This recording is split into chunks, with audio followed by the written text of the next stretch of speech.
All right, family, so you submitted questions, and I'm going to spend a few minutes answering your questions. I have them here, and I'm going to pick a few at random. Thank you for submitting questions, by the way. I'm getting some vitamin D. It's so freaking nice out in New York City. All right. Let's start with some Peloton questions. How did I get involved with Peloton?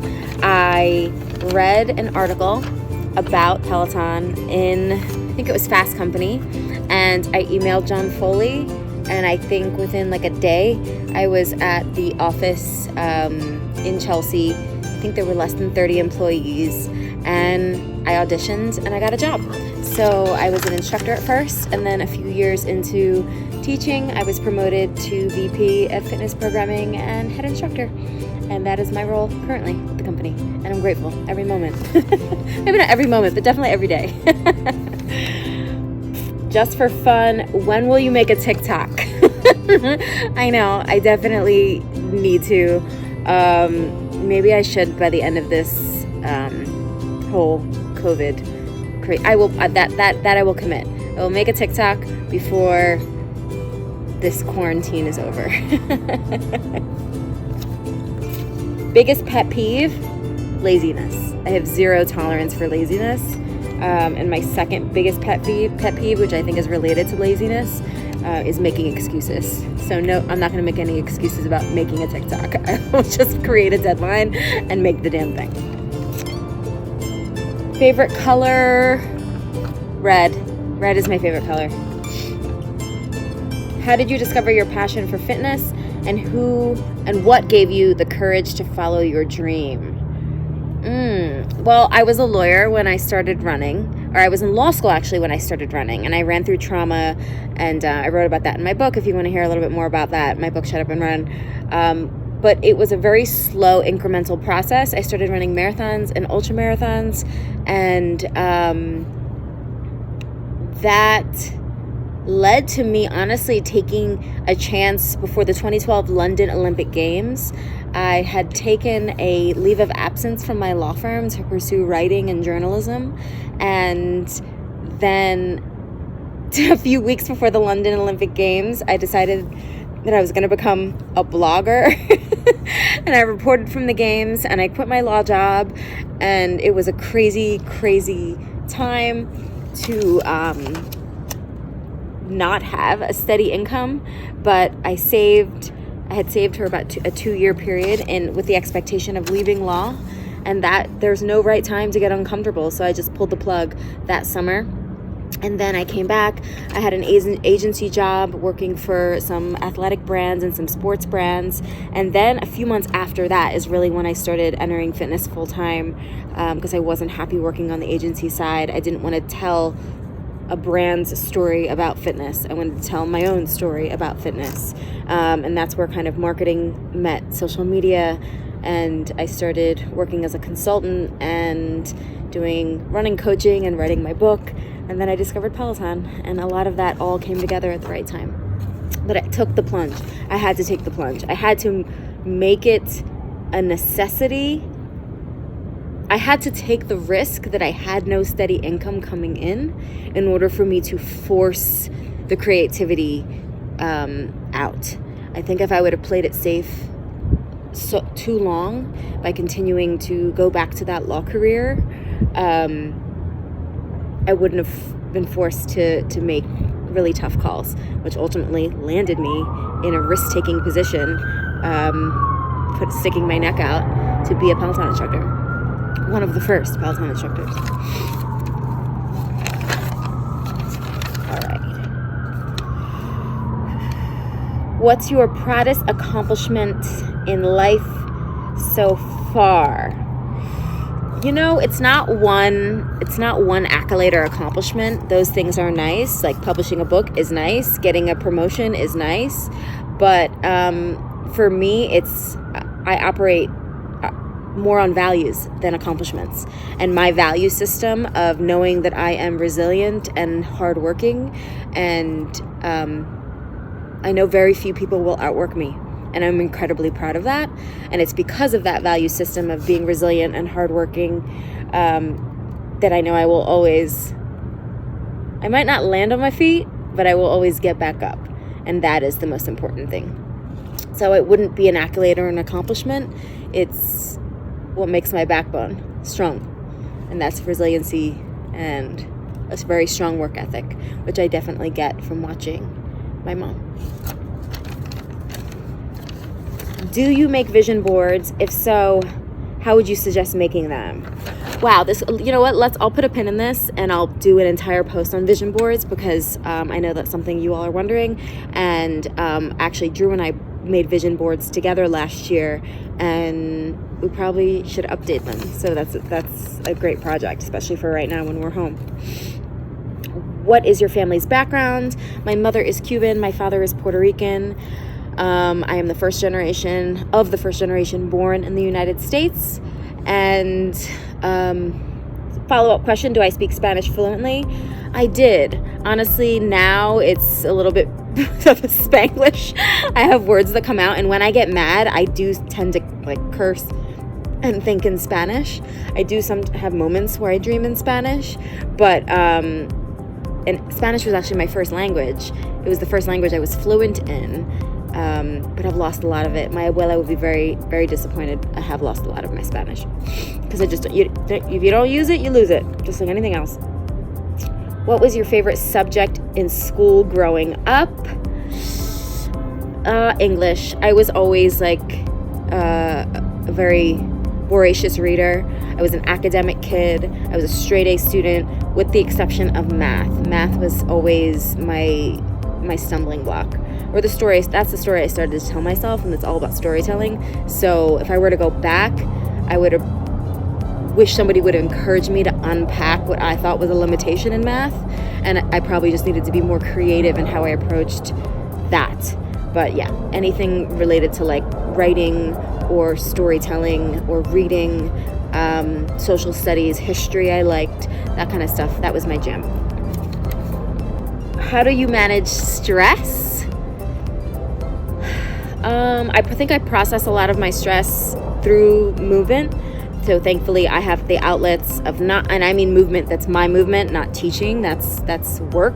I mean my own personal workouts. So definitely strength training, running, currently much more yoga.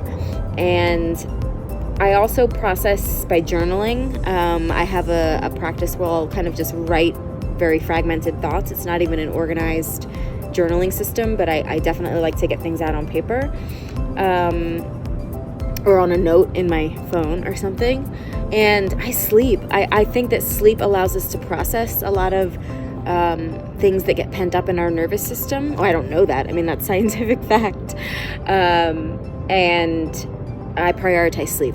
So if I feel like I'm constantly refreshing my emails or constantly going to social media or constantly have a thought going in my head of what if, I focus on what's now, what is. And for me, when I go to what is, you immediately go to things that you can control. And usually that comes back to eating, sleeping, and some kind of movement. What made you decide to go vegan? I have been vegan for, I guess, going on 8 years now, and vegetarian before that. Eggs were the final thing that I gave up. I do not miss meat. I do not miss dairy. I do not miss eggs. I don't miss any of it. I believe that I am, knock on wood, injury-free, because of this anti-inflammatory approach to eating, which is plant-based, whole food, unprocessed plant-based, largely. And why? I wish it were I'm not even gonna lie and say it was some big, world-saving, environmentally friendly reason. Although now that is part of my value system. Initially, I was in a bodega, and I was getting my normal salad. As a lawyer, I got the same salad at the same deli every single day. And for some reason that one day the meat was undercooked, and I was just so put off by that one meal. It literally was a domino effect that changed how I viewed everything that I put in my body. And then, of course, when I started doing more research as an endurance athlete, I was already running marathons at the time. I thought, if I can recover faster and I could feel better and if I can have more energy potentially, why wouldn't I try this? And I did, and it worked for me. And then I found athletes like Rich Roll, who's a friend of mine now, and Scott Jurek. I read his book, Brendan Brazier. There were a bunch of athletes at the time who were running ultramarathons very successfully as plant-based athletes. So I thought, okay, let me try this out. And then here we are 8 years later, and I haven't looked back, and I won't look back. I know that this is what works for me. And I do not miss any non-vegan foods at all. Favorite vegan cheese, there's a place called Riverdale in the Essex Street Market that is my hands down favorite vegan cheese in New York City. And I also really like Julie Pyatt, Srimati, Rich Roll's wife's business. It's called Shrimu, and that's a subscription plant-based nut cheese service that I have, that I think we get it every quarter, every few months. I don't know. I've gotten two shipments of it, and it's really good. Was there a particular standout moment that helped you make the decision to walk away from law? No. And that is, I think, a huge misconception. People think they're going to have this Jerry Maguire moment where they go in and they throw all their shit off their desk and they say, like, I quit. Usually it's not like that. Usually a departure from something or an entry into something is a slow burn. And for me, it was definitely like a 2-year slow burn where I realized I was leading a divorced existence, counting down the moments until I could really pursue my passion, which then was a hobby, and I had to figure out, how do I monetize this? How do I make my passion my purpose? Because I don't believe that our hobbies are necessarily supposed to be hobbies. I think that there are passions and whispers waiting to become roars. So think about that. Do I miss anything about being a lawyer?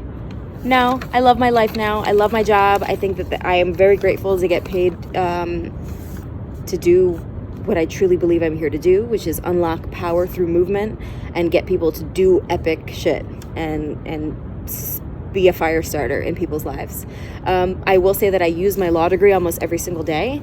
Any contract that has ever come across my desk, my inbox, I read fully, I redline, I take it seriously. I am a businesswoman, and I don't think I would consider myself that unless I had been a lawyer first. So grateful for that. And I had a high regard for all of the attorneys I worked with. I worked at a law firm called Paul Hastings, and they were incredibly smart, amazing people. So it wasn't that I disliked that. I just didn't find the securities particularly interesting. I was a corporate litigator, by the way. Okay, last question. Favorite childhood, I'll take two. Favorite childhood memory is the second to last question. Gosh, that's such a great question. I haven't really thought about that recently. My favorite childhood memory is probably hanging out with my cousins down the shore. We used to go down to the Jersey Shore, and my sister and my cousins and my mom and my uncles and my aunts, and we would all just go to the beach and eat like Mac and Mango pizza from my Jersey Custlers, go to the rides in like Ocean City and I guess Wildwood it would have been. I don't know, that was just such a beautiful time. Like, there's something very magical about a New Jersey summer. There's something very magical about a New Jersey summer. All right, last question. Do you ever struggle with anxiety?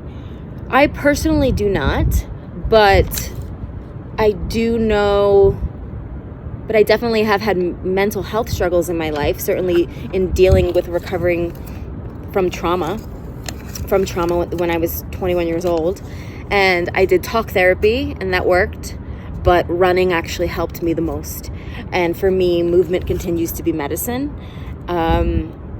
This time right now, it's really important for us to be aware of that inner conversation, and anxiety and stress and feeling overwhelmed. It's not just in our heads, and it has direct correlation to how we think and how we move and how we manage all the other areas in our life.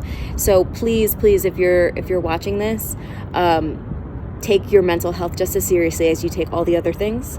and I don't have solutions, but I know that there are a lot of resources out there. I'm sure just a Google away. I encourage you to do your research to find what works for you, because it's not just something that we could push and shove away into the back of the cupboard. Those things do manifest, and they manifest physically and in other ways. And I know for me, if I hadn't found running, I wouldn't be who I am, because I think I would have been crippled with a lot of much more serious mental health concerns if I hadn't dealt with it. And I'm thankful that I did, and I had the resources to do so. Anyway, sending y'all love. Happy to answer. This was like a drop in the bucket to the question, so happy to do this again. Leave a comment below. What are your thoughts? What are your additional questions? Let's keep this conversation going. I'm sending you love. I hope you are healthy. Peace.